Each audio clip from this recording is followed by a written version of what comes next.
too good for you, is it? We're still here. Oh yeah, you financially ruined me. You've lied, you've told everything you could possibly do, but it seems like people just keep coming out of the woodworks telling me exactly where the plays are at, who the players were and where the plays are at. Well, all this stuff starts popping up, how it's tied to the DA's office and the sheriff's office and the judges. All these cases start coming at me from people seeing me on the county commission meeting and saying that, you know, you've had more guts than anybody I've ever seen, and said nobody stands up to them, but you do. And they would bring me their sad stories, and those stories that were going on that involved rape, that involved murder, that I couldn't believe these stories, and they were asking for help. And I'd tell them, I said, well, first you got to do is you got to do this. So there was a lot of people carrying spy equipment around. I mean, a lot of people are collecting information. Well, that was 2011. Right on into 2012. Seems like I actually got the wind of some things that pertaining to Jerry Marsh was arrested for molesting 2 young boys. And I didn't know Jerry Marsh would be like that. I mean, I didn't know that he was, we never had anything in any problem in the neighborhood. So, and there was some particular things that the county should have done, or the sheriff's department should have done, that were pertaining to Jerry Marsh that I found out that they didn't do. So I realized, well, we got a problem in the neighborhood. So I went to see Emmett Marsh on his farm. And I said, Emmett, I need to talk to you and Parks. And he started stuttering. I said, Emmett, I need to talk to you and Parks now. And I told him, I said, Emmett, he said, I'll call Parks.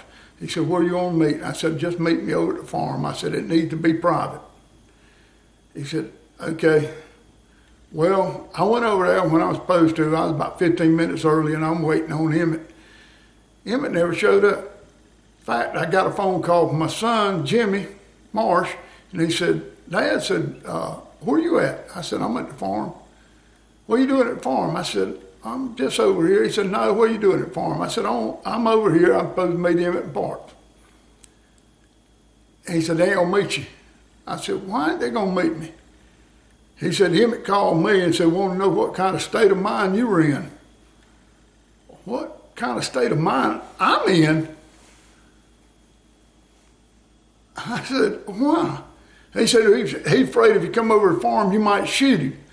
I said, Jimmy, I ain't shooting nobody. I said, they gonna think they've been shot if you ever get to the courtroom, but I'm not shooting anybody. I said, I want to sit down in front of 12 men and women. I said, under any condition. I said, I'm doing things that I should have never had to do to try to be arrested. I mean, I'm doing whatever it takes to get in the courtroom. He said, well, he ain't meeting you. You're going to have to call him. So I called Emmett, and I begged him. He said, well, Parks ain't going to meet us. I said, well, Emmett, he said, well, I'll meet you in a public place. I said, well, meet me at the wagon wheel. So Emmett met me at the wagon wheel. I believe it's March 4th. I'm not sure exactly, but it's 1st of March. Emmett come up there, and I said, Emmett. He said, what? I said, let's talk out here in the truck. I said, you don't want to go inside what I got to say. Yeah. I said, Emmett, I said, I'm not sure if Jerry molested those 2 boys or not, or if he'd been set up, but I do know what's going on. And I said, Emmett, Jerry, I said, if the community does not stand up over the corruption in this county. I said, Jerry's gonna die. What are you talking about? What are you talking about? I said, Emmett, the petition that Jerry turned in. I said, he had a right to turn that petition in. I said, everybody had a right to sign that petition in 2007. I said, but when he went after the second petition in 2008 to cover up the one for 2007, I said, that put him into conspiracy with John Snyder and the county staff. And I said, they had to get rid of Jerry Marsh. I said, I don't know whether he tried to cut a deal with them or what he did. I said, but Jerry's gonna die now. What are you talking about? I said, I don't know how he'll die, Emmett. I said, but I can tell you, if he don't commit suicide, and I said, I know he's on blood pressure medicine, and I do know he said it at the chair one night, and you had to get the guns out of the house. I said, he was thinking suicidal. And I said, so I know they had to do, you've done all this stuff to him. And I said, these guys are bad. I said, these guys are bad now. I said, they will take you out of here. And he said, I don't know anything about a petition. I said, Emmett, I got people on video telling me all about you carrying a petition around, your wife carrying a petition around. I said, you don't have to worry about that. I said, I'm trying to save Jerry's life. He said, I don't know anything. I don't know anything. So that was in the March. Right after that, a county employee came to me and said, Pinky, I want to help you. I said, okay. He said, I need to know what the other end of the county has to do with this down here. So I told him. He said, that's what I thought. Said, you know, I work at the other end of the county a lot. He said, I want to help you. He said, the Marsh guy that lives over here on Marsh Road. I said, yeah. Said his wife and another lady come to my house here, want me to sign a petition. Said, I need you to get a petition together. He said, I don't have the expertise to do it. I don't know who to do it. He said, I'm going to ramrod the petition. He said, I'm going to step out on your behalf. He said, because your family and you have always been good to me. He said, I needed to say I signed it, or I saw it, or was asked to sign it. He said, because when they came here, I told them I wasn't signing it. He said, so I didn't even get to see it. He said, they had it in their hand, but I didn't get to see it. He said, I even know about the petition a year later. He said, they had two. They had one, and then they were trying to cover it up with another one. I said, when the county said there wasn't one, I said, yeah. He said, I'm going to help you. It's time for the community to stand up. Well, needless to say, the day that Jerry died, I had gone by to see this person. And when I went by to see him, he looked at me and he said, I can't do it, man. He said, I had a dream that these people burnt my house up. He said, I can't do it. I can't. He said, you got more guts than any man I've ever seen. He said, you know how bad these people are? I said, yeah. I left his house. He went to town. I went to see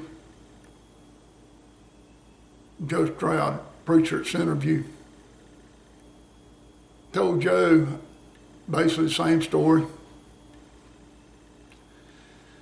And Joe, daggum, everybody started hunting me now, because by that time everybody knew Jerry was dead except for me. I done told him that I don't know how they'll get him. I said, if he don't commit suicide, die of a heart attack, he'll die some way. I don't know how, but I said, he's going to die. So I left the guy's house. He goes to town. He sees all the vehicles there. He pulls in there and finds out that Jerry dead. He said he died of a heart attack. I left his house. I went to see Joe Stroud. I told Joe, I said, Joe, the community's going to have to stand up. I need your help. Oh, what do you need my help for? It's just like all the other. I know that it was in at least 8 churches in around Marshville community. Okay? Now don't say it wasn't in the churches. You might not have had it in the building, but you can't preach that the building is just a building in the church of the people. If you know any of your members at church for carrying that petition around, then it was in your church. I've asked for help. I'm not daggum trying to be rude.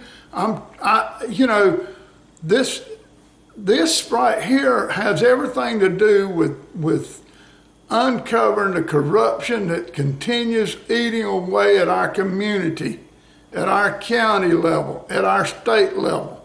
It's the same thing going on over and over and over everywhere. I mean, I don't know how to ask y'all any nicer or waiting for people to stand up. I've had a lot of people that stand up and come to me and tell me they signed a petition. Would the sheriff's department do anything? No. That was in 2012. Let's see, right after that, I'm going to tell y'all, they were looking for the weapon. Sheriff's department was. And I pulled up, and the deputy Parker was up there, and I said, looked at her, I said, you know who I am? She said, yeah, you're Mr. Marsh. I said, no, he's dead. I'm still Pinky. I said, who's the head investigator? She said, Brian Helms. I said, Brian Helms? She said, yeah. She said, he's up on the hill, but I said, I want to talk to him. She said, well, I don't think he's got time to talk to you today. I said, I don't need to talk to him today. I said, tell him to call me. So she took my number down to give to him. That was on Wednesday. On Thursday, I get a phone call, but I missed it. And then it comes in, at the courthouse, the government center. Well, I'm not sure who called me, so I waited for him to call back. And the next day, Friday, another gentleman called me, and I don't know who it was. He called me and he said, and I told him, I said, are you Mr. Brian Helms? He said, no. I said, tell Mr. Helms to call me. He's the one I want to talk to. Okay, and I wanted to give him a video. Well, I never got that phone call. He said he'll call me next week. I never got that phone call. Okay, so I let it go. I said, well, we'll see. We'll see where to go to from there. Then I found out when they didn't do anything, I called the attorney in December that was representing Hank Morrison. Okay, name flies to bother me. She represented Hank Morrison, and I called her and I told her I had a video that I tried to get to the sheriff's department. And she said, what's on it? I said, I can prove that Jerry Marsh is involved in a conspiracy with the county and the county staff. And she said, Mr. Marsh, I want to send an investigator to see you. I said, fine. She said, in fact, will you let me see the video? I said, oh yeah, I'll give you a copy of it. She said, I'm coming with him. The very next day, I was having breakfast with Reed Pfeiffer, and we got to talking, and I told Reed, I said I had looked up her assistant was Jeremy Smith. Okay, now y'all start putting this thing together, start questioning yourself. Jeremy Smith. So I started doing a little research on Jeremy Smith. Jeremy Smith was assistant to John Snyder, the DA's office. Now he's assistant to Duda to represent Hank Morrison in the murder cover-up of Jerry Marsh. And the murder of Jerry Marsh. This ain't looking too good, and I done predicted Jerry Marsh to die. This is, people open your eyes now. All this stuff is, this ain't hearsay, these are facts. Facts that you can actually look up. So, she never came. I did call her the next day, and when I found out that Jeremy Smith was her assistant, and I talked to her secretary, and I said, please, she's in court. The secretary said she's in court. I said, please have her to call me. I said, but whatever she does, do not talk to Mr. Smith until you talk to me. Well, to this day, nobody has that video. Okay? So y'all remember last September 2013, I went to the county commissioners meeting. I went to the county commissioners meeting, and I blasted them talking about the video, about a conspiracy. Well, the next day, the sheriff was trying to call Fern Schubert because of something I said, and he was hammering her. He kept calling her, and I happened to be sitting there talking to her at the time.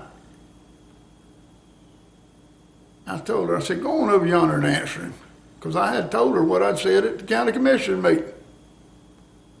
I said, well, I went. I said, Fern, I hope I didn't throw you under the bus, but I sure used you. I said, go over there and talk to him. Meantime, right while she was talking to him, I got a phone call from my son, Jimmy. He said, Dad, said, county deputy wants to see you, and I'm not going to call his name out right yet. We're going to see how far this thing goes. I said, he said, he wants to talk to you. I said, okay, give me the number. He gave me the number. I called him. He said, Mr. Marsh said, will you talk to me? I said, I sure will. I said, now listen. I said, I'll talk to you, but it'll be on video. It won't be no he said, she said crap. I said, you got anything to hide? He said, no, sir. I said, well, then meet me. I said, meet me at the house. He said, okay. He come down there and he looked around and he said, I guess you already got me on video. I said, yeah, a couple of times. He said, dang, you good. Where they at? I said, I ain't telling you. He said, in this meeting, we proceeded to talk to him. And he looked right at me and he told me, he said, I'm scared. He said, this is above my pay grade. He said, he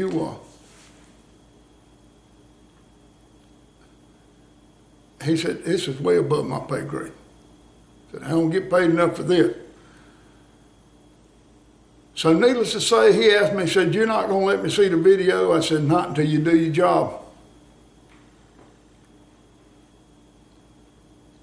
Well, that was in last year. Only this year, I put, dang fly. I got a phone call from a deputy and told me, said, I don't think you know who Brian Rogers is, do you? I said, I know he's the head investigator for Jerry Marsh murder case. He said, no. He said, you don't know who Brian Rogers is. I mean, Brian Helms is. I said, Brian Rogers. You don't know who Brian Helms is, do you? I said, no, sure. Maybe I don't know what I'm talking about. No, I don't. Who is Brian Helms? He said, Brian Helms is Marion Cox's nephew. Now this comes from a deputy, folks. Sheriff Kathy, you have your department divided in half. You've got some good people and you've got some corrupt people. You better daggum, I am the one person you got to take out, but it's too late. You take me out, it's only going to get worse. I campaigned for you, Sheriff Kathy. I campaigned for John Snyder. I campaigned for several judges. And I'm expecting somebody to actually get a little bit of guts and have a little courage to do what is good for Union County. You still don't have the video, do you? But I can prove what I just said. Now, remember, your investigator had no problem meeting me on video. He just asked me not to exploit him on video. I'm not exploiting him on video, but everybody's going to do your job. Sheriff, I think it's too late for you to do your job.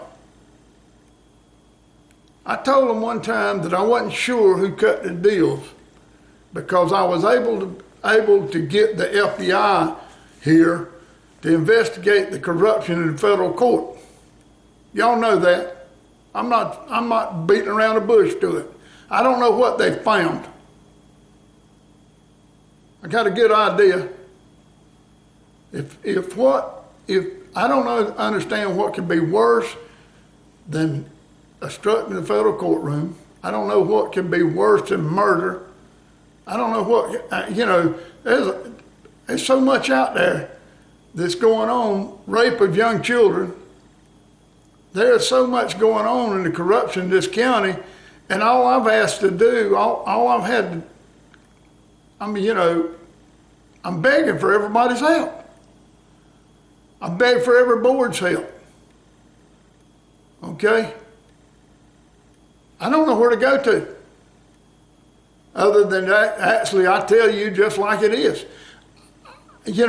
When I go up to somebody and ask them, did you sign a petition? It's because somebody else has done told me you did. And they're on video too. Like Heather Smith, the cover up has been the media too. The radio station didn't put me back on.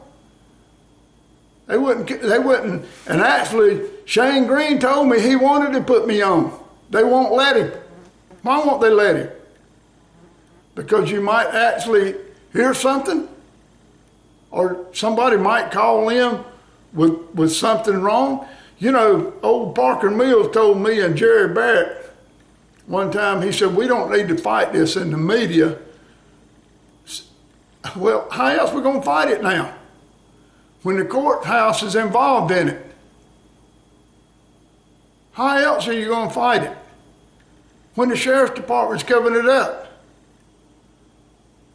Okay? So we need the media, but if the media is too cowardly, hiding behind something that they're scared of, that's the only way to put it out there was YouTube. Oh, this is going YouTube. I'd have every intentions of doing exactly what I told Eddie Cathy. I would have died for you, Eddie. Now I'm willing to die to get you out. You have no business at that job. I can actually go on and on and on, and I can fill you in on all this corruption out there. But people in this county understand. I'm gonna give you some questions to ask yourself. With robbery in this county that has not been solved, you lost a four-wheeler, you lost a lawnmower, you lost and it didn't get solved. You reckon it goes back to maybe it's drug-related? With murders in this county or overdoses in this county and they didn't get solved, you reckon it goes back to drug-related here in the county? With land deals that's for developers that actually get put into place for, even though we don't have school capacity or we don't have water or sewage for them, you reckon it's going to go back to daggum possibly laundering money for developers? Folks,